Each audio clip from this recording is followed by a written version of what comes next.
글로벌 외신을 전해드리는 외신 인사이드입니다. 외신 리포터. 오늘 외신도 브렉시트죠? 네, 오늘은 외신 인사이드도 브렉시트입니다. 네. 브렉시트에 대한 수많은 기사들이 외신과 내신에서 쏟아져 나오고 있는데요. 그래서 첫 번째로 소개해드릴 기사는 브렉시트를 계기로 유럽의 금융 관문인 런던의 위상이 흔들리면서 해외 대형 은행들이 영국 이탈에 가시화되고 있다는 내용의 파이낸셜 타임즈 기사입니다.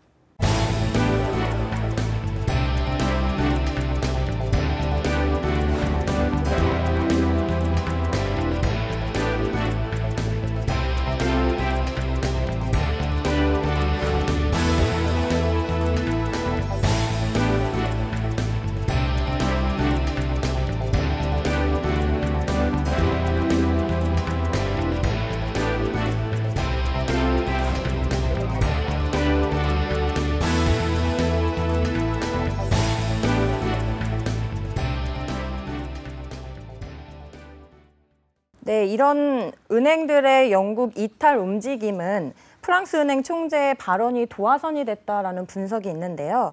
이 프랑스 은행 총재가 자국 라디오에 출연을 해서 이렇게 말을 했습니다. 런던이 EU의 룰을 따르는 건 모순이다. 영국은 더 이상 유럽 경제 지역이 아니다 라고 말을 했는데요. 이 프랑스 은행 총재의 발언에 대해서 어떻게 생각하시나요? 그러니까 앞에서도 여러 번 얘기가 나왔지만은 지금 EU 회원국들 그리고 특히 이제 그중에 원조인 뭐 독일하고 프랑스 같은 경우는 영국을 여러 방면에서 굉장히 강하게 압박을 하는 것 같고요. 예, 이것도 뭐 사실 틀린 말은 아니죠. 뭐 나간다고 했으니까 너네는 뭐 빨리 나갈 거면은 이제 그 일환으로 그렇게 뭐 이렇게 좀 강하게 얘기를 하는 것 같고요.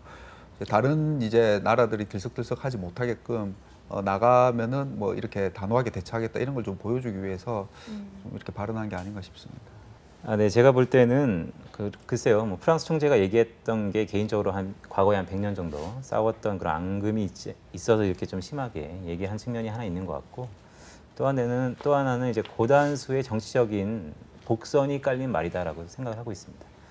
캐머런 총리가 10월 달에 나간다고 했는데요, 결자해지를 안 하고 가는 성격이기 때문에 뒤에 누가 오든 정치적인 엄청난 부담이 옵니다. 왜냐하면 새로 오는 수장은 어쨌든 자기가 EU에서 탈퇴하는 결정권을 내렸으니까요. 그런 측면에서 보면 EU가 점점 지지부진하게 탈퇴에 대해서 시간을 끌 개연성이 있기 때문에 오히려 프랑스 중앙은행장이 그런 발언을 한 게 아닌가 이렇게 좀 생각을 하고 있습니다. 캐머런 총리가 좀 치사한 짓 한 거죠. 자기가 결정을 오고 자기가 시작해서 일어난 일인데 자기가 결정 안 해놓고 도망가니까. 말씀하신 것처럼 캐머런이 그동안 쭉 정치의 스토리를 보면 그런 선택을 안 했었는데 이번에는 이상하게 좀 그러니까 자기가 결단을 내리죠. 자기가 이제 투표를 갖다가 내놓고 공약을 내걸고 당선된 거 아니에요. 그리고 자기가 국민투표를 했는데 국민투표할 때는 오히려 반대를 하기 시작을 했고 결론 났으면 자기가 책임지고 나가야 될 거 아니에요. 그래서 뒷사람한테 넘겨버렸으니 참.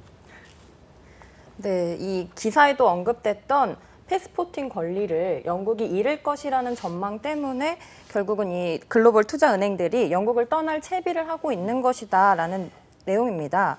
실제로 이렇게 대규모 글로벌 은행들이 인력을 유출을 하고 심지어 본사까지 이전을 하게 되면 영국에 어떤 영향을 미치게 되나요? 이제 브렉시트를 반대했던 그러니까 지역별로 막 극명하게 갈리지 않습니까? 근데 런던 이제 그 시티 같은 경우는 반대가 훨씬 많았는데요.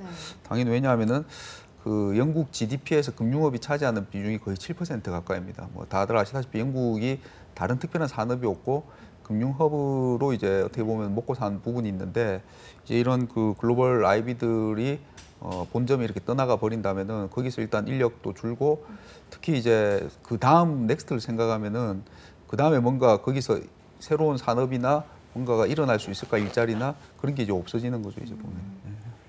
그리고 사실 패스포팅 권리가 사라지면 EU에서 이 금융 서비스를 할 수가 없는 거잖아요. 그래서 결국에는 현지 인력을 고용을 해야 되는데 그것도 굉장히 많은 비용이 들 수 있기 때문에 사실 그것도 굉장히 좀 문제점으로 작용을 하는 것 같고 사실 그런 영국 은행권에 대한 이제 우려 때문에 최근에 이제 국제신용평가사에서 은행의 신용등급 전망을 강등을 했잖아요. 그리고 은행 쪽의 그 채권 크레딧 스프레드도 굉장히 많이 확대가 됐는데 결국에는 영국의 은행권의 그런 우려가 이제 경제 둔화로 이어질 가능성에 대해서 좀 시장은 많이 걱정을 하는 것 같습니다. 네, 이렇게 지금 런던의 위상이 흔들리면서 런던을 대체할 금융 허브로 파리, 프랑크푸르트가 거론이 되고 있습니다. 이런 새로운 금융 허브의 탄생 가능성에 대해서는 어떻게 보세요? 저는 개인적으로 이미 제 기억이 맞다면 2012년도인가요? 리보 조작을 한 사태 이후로 이미 런던은 금융의 신뢰성이 잃었다고 봅니다. 이미 헤게모니는 넘어갔다고 보고, 물론 런던에서 다리만 건너면 프랑스, 파리니까, 그리고 독일이니까 이전은 쉽겠죠. 하지만 제가 볼 때는 좀 더 한 발짝 뒤에서 보면 오히려 금융의 헤게모니가 런던에서 홍콩, 상하이로 옮겨지는 게 아닌가, 이렇게 좀 보고 있습니다. 근데 또 어떻게 생각해 보면은 사실 그 영국의 그 금융 인프라가 하루아침에 만들어진 게 아니기 때문에 또 그게 이제 물론 일부분이 뭐 파리나 프랑크푸르트로 옮겨질 수는 있지만 그 허브의 지위 자체는 그렇게 단기간에 흔들릴 것 같지는 않거든요. 그리고 사실 이제 금융 거래를 하면서 이제 영어권 국가라는 것도 굉장히 중요하게 작용을 해서 그게 이제 큰 메리트인 것 같은데, 사실 그 부분이 이제 프랑스나 독일이 대체를 할 수는 없기 때문에 또 그 부분도 좀 감안을 해야 되지 않을까 싶고, 사실 이 자본시장 규모 자체도 영국과 이제 프랑스, 독일은 굉장히 좀 차이가 많이 나서 그냥 개인적인 생각으로는 이제 영국이 이제는 EU랑 멀어지긴 했지만 오히려 이제 중국과의 그런 교역을 늘린다든지 금융 거래를 좀 활성화시키면서 또 다른 출구를 모색을 하지 않을까 싶기는 합니다. 네, 브렉시트가 가결된 이후에 영국 내에서는 이 선택을 후회한다는 리그렉시트 여론이 빠르게 확산되고 있습니다. 그중에서 EU 잔류에 압도적으로 투표를 했던 밀레니얼 세대는 기성세대 때문에 우리의 미래를 빼앗겼다며 성토하고 있다고 CNN 머니가 보도했습니다.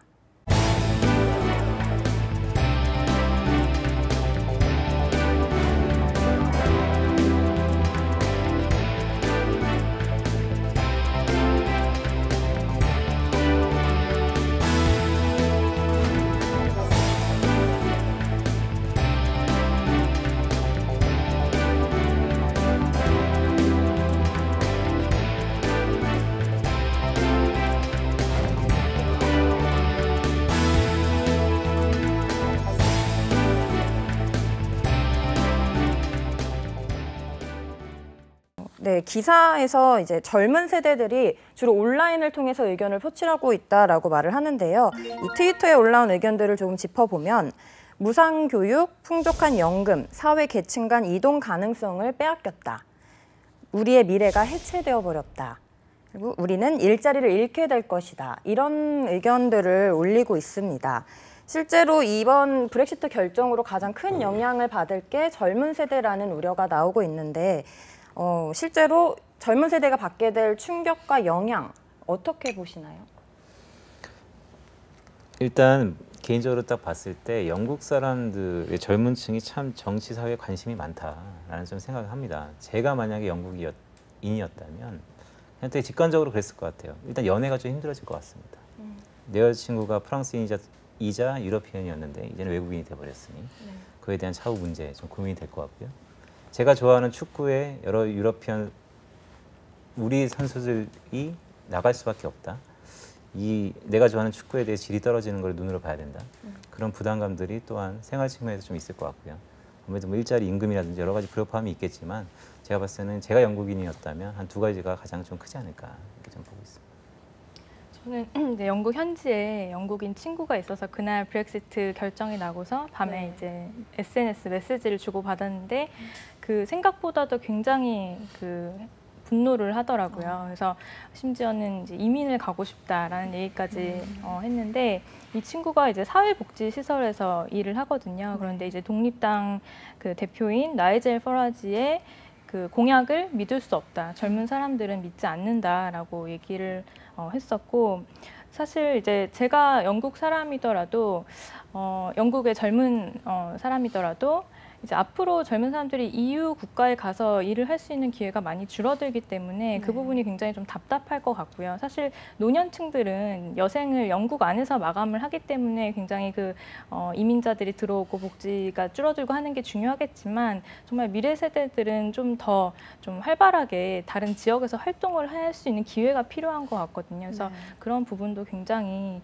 그 젊은 층에 있어서는 좀 중요한 문제가 아니었나 싶습니다. 사실 이게 그 영국만의 문제는 아닌 것 같고요. 이제 뭐 금융위기 이후로 전 세계가 다 이렇게 살기 어려워지면서 소위 이제 어떻게 보면은 나부터 살고 보자라는 게 표출된 이제 어떻게 보면 드러난 첫 사례이지 않습니까? 근데 영국뿐만 아니라 지금 뭐 미국의 트럼프라든지 이제 전 세계적으로 이런 현상이 일어나고 있는데요.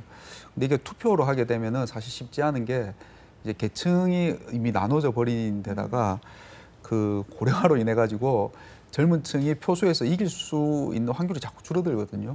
그래서 이제 이걸 이렇게 자꾸 투표로 결정하게 되면은 다른 나라에서도 비슷한 결과가 나올 가능성이 높아지지 않나 그렇게 생각이 됩니다.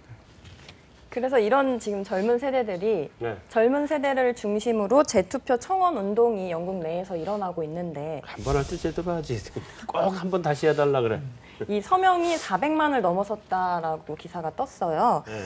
이 재투표 가능성에 대해서는 어떻게 보세요? 뭐 영국이 한다면야 재투표야 뭐 10번이고 100번이고 할 수 있겠죠. 근데 그게 뭐 얼마나 사회적으로 법적 효력이 있고 그걸 더 받아들여야 되는 차후의 문제인 것 같고요. 저는 볼 때 이런 게 한 이벤트로 뭐 온라인상에서 이루어질 수 있겠죠. 법적으로는 안 될 거예요. 법적으로 재투표할 가능성은 현재는 없고 우리나라처럼 국민정서법이 있으면 가능한데 이 나라들은 국민정서법이 별로 없는 나라라 안 될 가능성이 높죠. 이 국민투표 결과를 보면 45세를 기준으로 45세 이하는 잔류, 그리고 45세 이상은 탈퇴를 지지하는 투표 결과가 나왔습니다.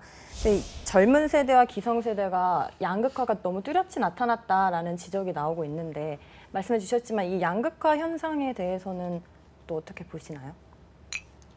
그러니까 이건 그 뭐 세대 간의 양극화일 수도 있고요. 그다음에 이제 뭐 부와 이제 그런 측면에서 양극화일 수도 있고 이제 또 어느 지역에 따라 가지고 양극화가 될 수 있는데 아까 잠깐 말씀드린 것처럼 그 나라마다는 틀리긴 한데 근데 보면은 그 지금 미국 같은 경우도 보면은 기존에 이제 주류이던 분들이 나이가 들면서 이제 경제적으로 안 여유로워지면서 이런 분들이 이제 그 소위 불만이 많아지는데 투표를 하게 되면 그쪽이 많으니까는 이게 쉽지 않다는 게 되는 거예요. 그래서 말씀해 주신 것처럼 물론 이게 그 뭐 민주주의의 원칙까지 가면 너무 큰 이야기가 될 수는 있지만은 근데 저도 그런 부분은 좀 앞으로 좀 개선이 필요하지 않나 싶습니다. 아니 근데 그게 네.